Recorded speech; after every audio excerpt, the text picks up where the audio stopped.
The human spirit was designed to endure and overcome.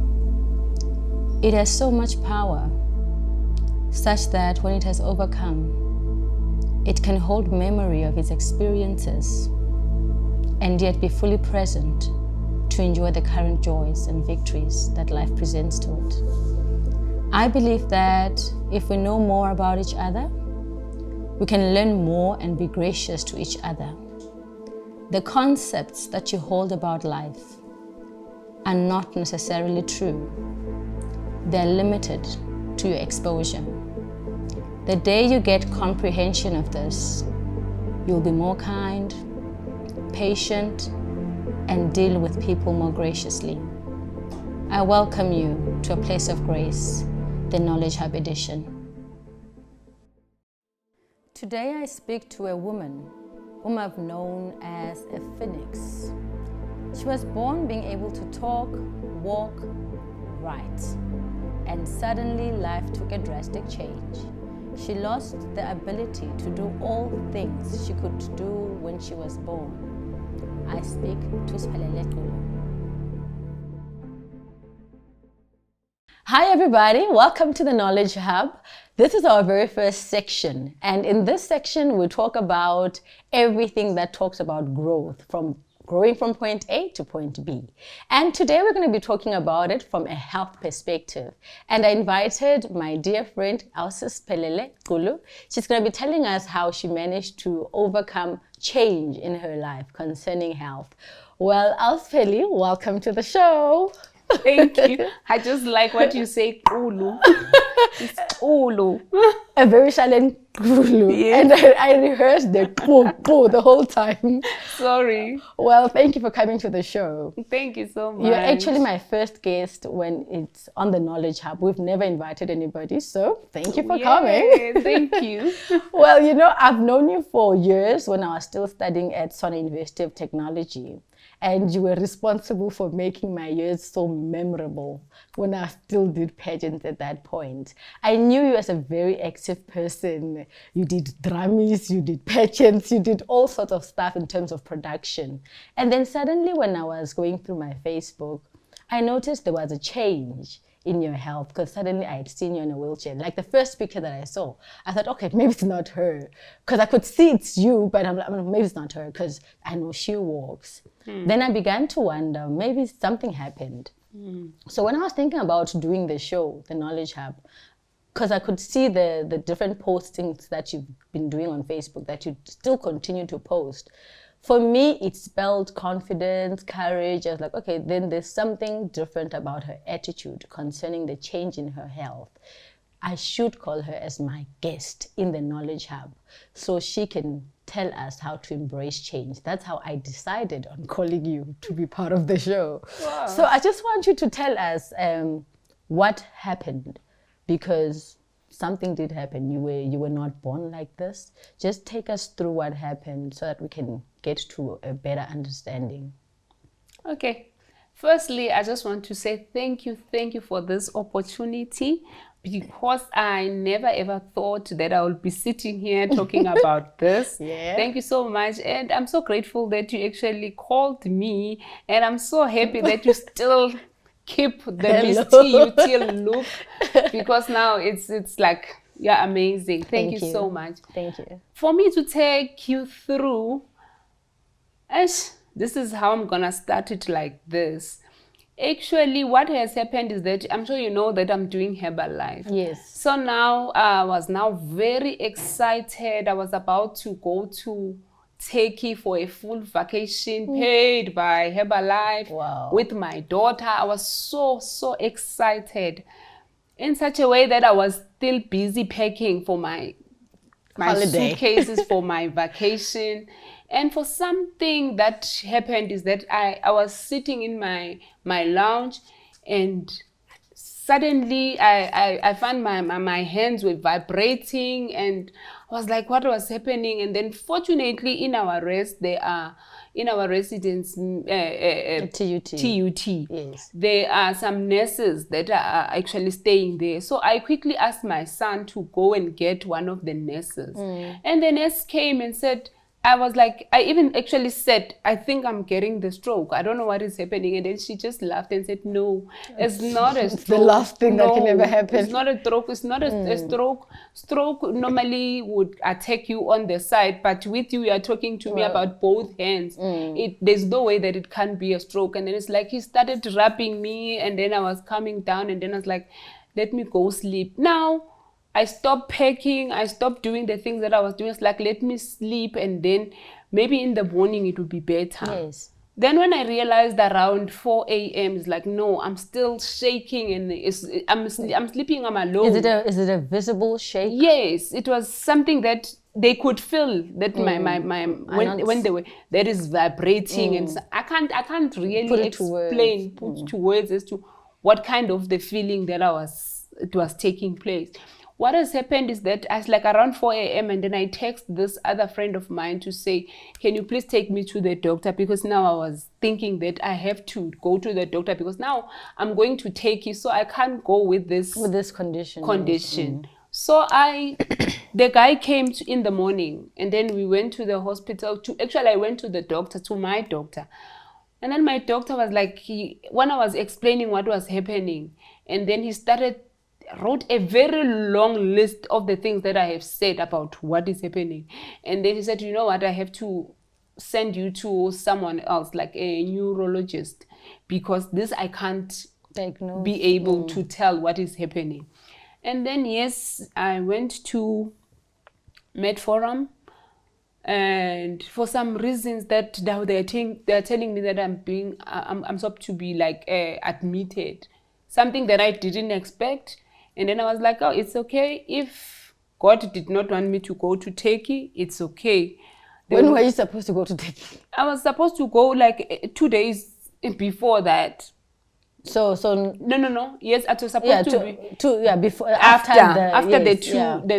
the shaking. Yes. It was supposed to be 3 days after, because my shaking was started before, and then the next day that's when I was admitted. Yes. Then I was like, okay, it's okay. There will be more Herbalife vacations, so it's fine. I will go. So do they actually admit you at MedForum? At MedForum, I was admitted, and what was shocking is that now they took me to ICU, which is something that I've never actually anticipated, that this sick is that big in such a way that now I'm taken to ICU. Were you feeling any pain at that point when you've been taken to ICU? Nope, there was no pain at all. But what was happening is that I still had the shaking in terms of I could not even drive. That's why I even asked my friend to take me to the doctor, because I thought, what if I was driving and then the shaking is continuously, and then it's maybe I'm gonna have an accident or whatever it is. Then when I was taken to ICU, I think then whatever they stabilized, I don't know what they did, but I got better. 2 days later, they said, no, you're fine. Now you can go to a normal ward, and possibly you will go home tomorrow because now you're fine. Yes. Then I went to a normal ward, got there excited again, and wanted to, when you're in ICU, you wear those gowns that they give you. I was so excited to take a bath and wear my own pajamas in and the so hope forth. Of going home. Yes, because now, and my nephew and my other assistant, they came, and then they started packing the things that they're gonna take home with, and then my son was also there, but now they were busy taking all those things so that they take them to home, so that now I don't need those things the following day. Yes. And they're just gonna bring me my normal clothes and you can so that home. I can go home. While they were still busy packing, after I took the shower and ready with my pajamas, I was on the bed. How? All of a sudden now, I started screaming, because the shaking was now massive. It's not the simple one that I got earlier on. And my hands were so burning. I don't know, I can't explain, but it was hot. And now nurses were looking at me. It's like, what is happening? I don't know. And I was screaming. They even had to take my son out because I was like, like a mad person. I was screaming very loud. And the next thing, boom, I don't know what happened. Because after 2 days, that's when they told me that this is what happened. Like you were in coma for 48 hours, and the nurses were saying that it's a 50-50 way. It's either you're gonna wake up or not going to wake up. All simply from shaking. Yes. But at what point then do you start not being able to walk? I didn't even understand that I'm not walking instantly. So what has happened is that I was hospitalized for about 5 months. For what sickness? Yes. For the very same sickness that I was hospitalized for 5 months. Just taking you through is that I was unable to speak. I could not write. My memory was gone, and I could not even see people, whether it's people or objects.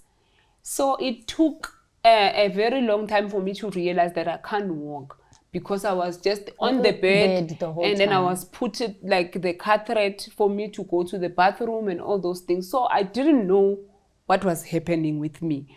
So the first time that I understood that I'm actually not walking, it was now when they took the catheter, because now there was a pain. There was a point where it was really, really painful. I think it was after 2 months that I had it. Of not being effective? Yes.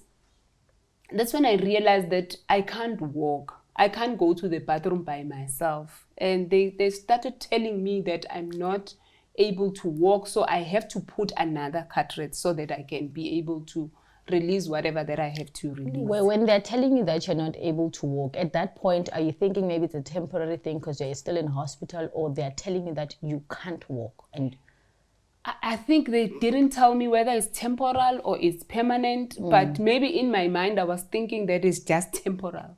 It's me thinking. You, how long did you stay in hospital until you actually went back to your normal day-to-day life? Okay, I was there for 5 months. Let me just say, I was in Med Forum for about 3 months, and then I went to Med Step where I was doing the rehabilitation for my walking and all these things. There I was going there for like 2 months. So that's the 5 months that I'm saying it was hospitalized. 3 months in Med Forum and then 2 months in Med Step. Because I'm trying to put myself in your shoes. When I have been able to walk all my life and then suddenly there is a change in how I do things, what goes through your mind the minute you are discharged from a hospital and you realize that now you have to do things through a wheelchair? Okay. Remember that while I was in MedStep, there were physios that were trying to make me walk. Yes. So I was not using the wheelchair from the word go. Yes. I was actually using the walker. Like I was using the walker for a very long time. This is now up until I was released at MedStep, because now I could use the walker and I could even hold the walls for me to move to another place to another. Yes. So, and there were changes in my house, like in terms of the bathrooms, like to put the things that can help me to be able to go to the toilet. I was able to use those things until in January again, I was hospitalized again. Went back to Med Forum because I had challenges with my low blood. So I needed to go and get to the more blood. So what happened is that I stayed again in Med Forum for about 18 days. That's when I started using the wheelchair. But what goes through your mind? Because I'm thinking, as a person who is able, physically able, when those changes happen, what does that do to your mind? Basically, I think the support that I got with my family, with my team from Herbalife, it's like it's one of the things that were not really making me feel like I'm different. But there was a time when now I was supposed to attend this big event of Herbalife. I could not be released. Like they used to give me in MedStep, they will give me weekend outs, weekend off, and weekend out. So I was looking forward for this event. This is the only time that I felt like, you know what, because they didn't release me, they said I can't go because I'm not fit to go to that event. So now the issue is, now I was very, very frustrated. I remember that I was like, God, I think now you must take me. If I'm going to be sitting in this bed and I cannot do things that I want to do, please take me. And there was this nurse, a very young nurse, that came and said to me, Siphelele, you always been positive, but today I don't see the positivity within you. I was like, I am tired. I just want to die. Then this is now coming to my mind to answer your question. This lady said to me, remember, you've got 2 beautiful kids. Your family is available to help as much as supportive, but the love of the mother won't be the same in the absence of you. That's the only day that I was frustrated, and it's another day, the very same day, when I started being, you know what, I have to leave for my kids. Whatever it is, I have to leave. Because, you know, I often wonder, because I'm trying to look at myself, if the way I love my activities, that should I wake up tomorrow and they say that I can't walk, how does my self-esteem get affected? Did you feel less of yourself, and how did you deal with that?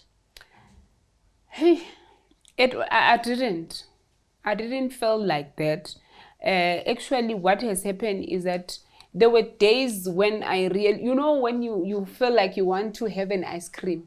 You have the money, you have the car, you can be able to buy yourself an ice cream, but now you can't go and do you can't go and get it. I'm referring to an ice cream because you can't call Uber Eats to bring ice cream to you. To be melting on the way. So those are the things that were frustrating me, but it's the only time that I could feel like I can't do anything. But when you find infrastructure not being designed to accommodate you, whereas you never had difficulty maneuvering previously, doesn't it trigger emotions of I'm less of when you start encountering those difficulties because of things that you cannot change? You can't change those things. Yes.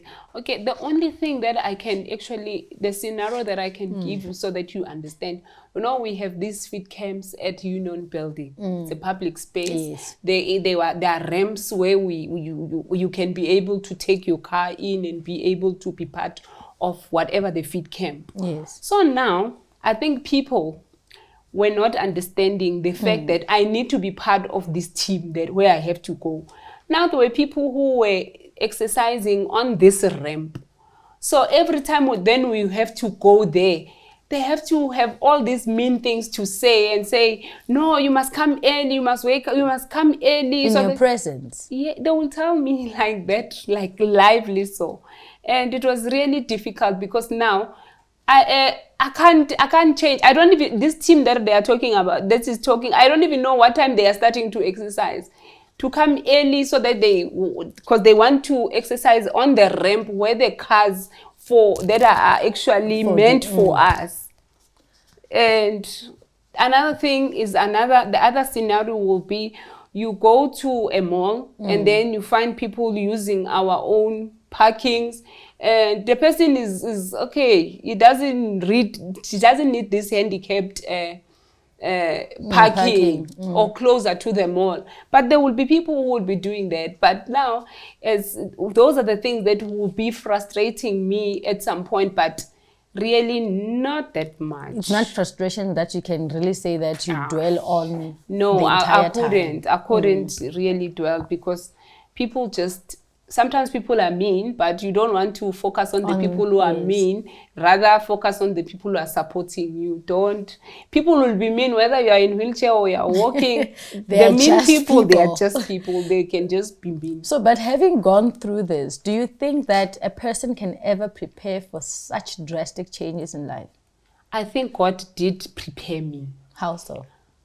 When I was still working at CUT, where I used to study before I came to Tshwane University of Technology, there was a time when I was appointed by DPSA. DPSA is like disability people of South Africa.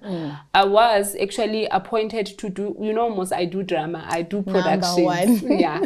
One of my best things that I just woke up and be able to do. I didn't go to school for it.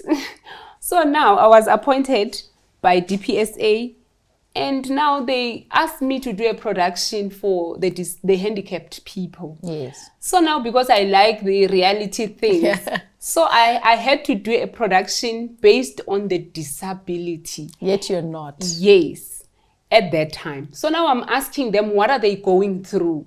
So because I like the tragedies and the crying and all of that in my production. So now they told me what they are going through. Then I created the production based on that. And then after that, I was working as a residence manager. The only female residents that actually accommodate handicapped students was the one that I'm actually in now. Okay. So now I have these young people that I have to take care for, and I'm not that much knowledge about handicap, but I had to learn so that I can accommodate them. So, and one of the things that I actually did well, these are the things that I think that the God prepared me, that whether you are on a wheelchair or what, you can still do the things that you want to do. There are drummies, the highlight of the university. People were even thinking that I'm actually wanting to win. That's why I'm using this handicapped people. Yeah, which is not true, because I will be preparing my own thoughts, sitting down, my creativity, saying this is how the product is going to look like. Only to find that now there is this person who is on wheelchair or in crutches. Now I'm asking myself, how I'm going to fit this person into what I have in mind? Only to find that there is a way. So God will always gave me those creativity things for me to make sure that this person can be able, and those people were becoming the star of the show. Because life works out quite funny. Because I'm thinking, as you're going through these things throughout your life, like being assigned such responsibilities, you don't know that they will they'll come in handy in the future. Because I always think that whenever we get to situations, regardless of how bad they look at the surface of them, like our spirit has already been built to be strong enough to be able to handle such, conquer such pressures. But I wonder, because I'm always thinking, do you find it rude when we ask you what happened, or when we pretend to not see that life has changed for you? Is that what you prefer, us to pretend, or you want us to ask you? Because sometimes we want to ask, but we are not sure how it will sit with you, the person receiving the question. Do you prefer us to put it to you that, I see this has happened, or you want us to just look and pretend we don't see what happened? No, actually, it doesn't matter whether people, they come and ask or they don't ask. It's good when people are asking so that they can tell them what happened. Yes. It's easy than them assuming as to maybe this happened, maybe this is what happened. Because there were some people who were thinking, they were even saying, maybe I must stop using Herbalife. Maybe it's the one that makes me to get through. When I saw on Facebook, because I thought maybe you had an underlying health condition that you didn't know about, and the diet, the nutritional products triggered something. No, actually, there's no way, guys. There's no way. Herbalife is not curing or diagnosing or do whatever it is. It's pure nutrition. Yes. When we are talking about pure nutrition, it's like it's similar to when you are grinding the mealies and it becomes the powder, and then you are able to make the meal. Yeah. Like it's the same thing. Herbalife is just fruits and veggies that are being, they dry them and then they grind them and then they put them into the container. That's what it is. So most people thought maybe it's Herbalife that make me have a stroke. There is no way, guys. I am speaking on behalf of Herbalife. So, it's not true. Do you prefer people to ask you? Are you fine with that? Because I'm asking this for people that may have friends that may be facing health challenges, and we're not sure if you'll be comfortable with us. I'm absolutely comfortable with from a person who has. Yes. And in terms of support, when you go through such drastic life changes, what kind of support are you expecting, and were you given the support that you expected? Number one, I do not want people to pity me. I am still feeling I'm fine. I am sane. There's nothing wrong about me, but support is good when it comes to, I have my driver who's taking me wherever although I can drive my car, but I'm still not confident because now I must use the hand, and I was used to drive with my leg, with my feet. Okay. Yeah, but I don't have a problem with that. Like in terms of support, it's good when when I get to places where I cannot maneuver my way, and people are. The only problem is when people, they really, really pity me, like as if I cannot be able to do anything, or even like, are you fine? Are you fine? I don't kind that kind of. Do you express support. it to them? Or? Yeah, I do. Yeah, because I'm thinking sometimes it's not intentional for us to hurt you. It's just that they don't know how to express it. True, and I express it, but nicely so that people don't feel like maybe they were intruding, or I try to make it fun out of it. Like, for example, someone will just bump my wheelchair, and then I say, do you have insurance? If you don't have insurance, then you can't bump me because you won't be afford to be able to do the So repairs. I try to make it fun so that people don't feel bad about it. You're still in the process of healing. But from observation, I see you very strong emotionally and mentally. What are you doing? Are there certain routines that you're following to build your mental strength and your emotional strength? Okay. Firstly, I just want to say, before Herbalife, I was not a reader. Never liked reading. It was very difficult for me to even read while I was hospitalized because I could not even read.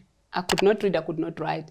But so I started reading more after, when I could now, coming back after speech therapy and all these rehabilitation that I had to do. So now I read a lot. I read, like, sometimes if the book is very nice, even 3 days I'm done with it. I read very fast. For a person who had lost their memory, yes, very good. Yeah. So I read now, and it helps me a lot. Personal development, I have a serious routine. I'm a 5 a.m. person. I wake up, I exercise, have my breakfast, read my book, listen to nice motivational things like your Jim Rohn, your Marcus, all those people. Like, I have a serious routine that I'm doing, that I'm using. And it's, if I don't do it, that my day is not the same. I have to make sure that I follow.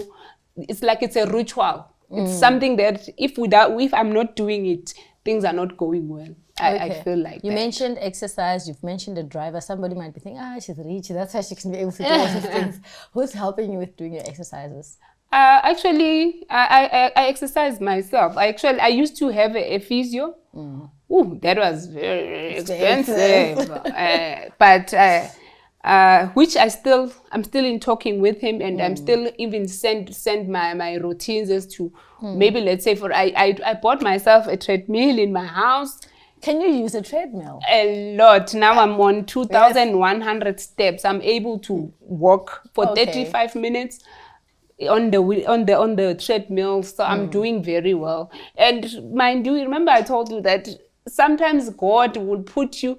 I always wanted in my dream board, I had to have the gym in my house. I just had to do it even earlier than what was anticipated. God, there's always good that comes from the challenges that you go through. Yeah. And then in terms of the things that you've had to deal with, what under this new circumstance, under this new life, what has been the most difficult thing to deal with in terms of maybe your daily routines or how you generally do things? What has been the most challenging thing to do?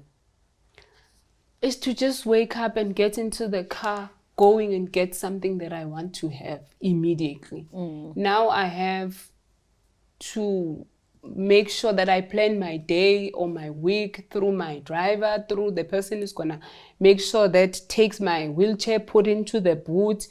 Those are the challenges that I face. So I always try to make sure that I become the better person. Like, I just don't say, let's go now. So I have to plan. I've always been a planner, but now it's forcing me to plan prior, because now I must consider other people that has to help me.